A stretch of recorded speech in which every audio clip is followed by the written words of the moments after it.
mo fẹ́ lówó bí $100, mo fẹ́ lówó bí Dangote, mo fẹ́ lówó bí Adénúgà, bàbá ṣe tèmi fún mi. Mo fẹ́ lówó bí $100, mo fẹ́ lówó bí Dangote, mo fẹ́ lówó bí Adénúgà, bàbá ṣe tèmi fún mi.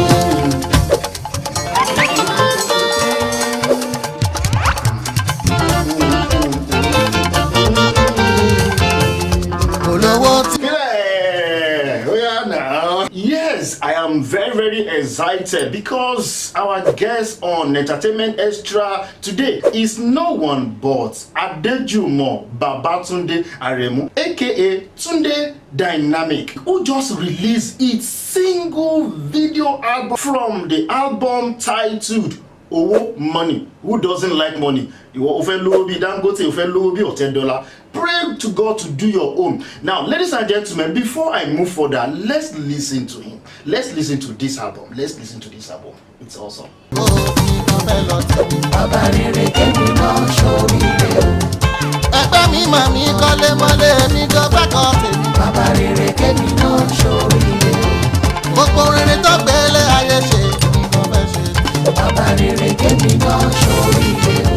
Bàbá rere kémi náà ṣoríire o láyé. Bàbá rere kémi náà ṣoríire. Orí wípé ẹ̀rù jẹjẹ lọ́lọ́run ayọ̀ wa. Ọlọ́run ní ṣọlá máa rí tèmi gbà o. Ẹ̀rù jẹjẹ lọ́lọ́run ayọ̀. Ọlọ́run ayọ̀. Olúwa ní ṣọlá máa rí tèmi gbà. Exactly, that is just a tip of an iceberg.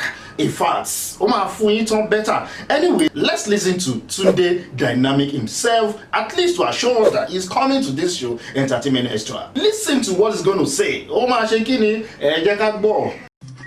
Hello everyone, my name is Adejumo Babatunde, popularly known as Mr. Dynamic.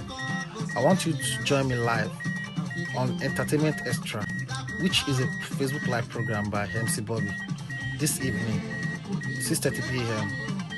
By God's grace, we are going to be talking about my new single video from my album, Money.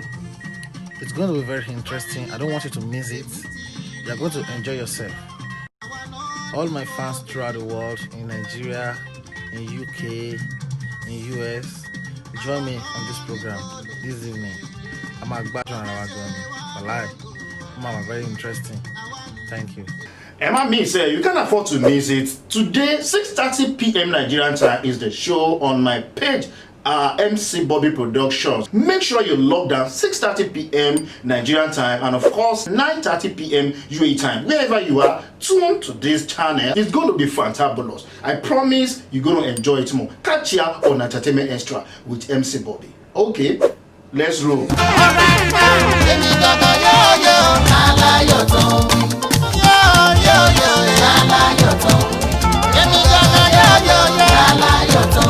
Ayọ̀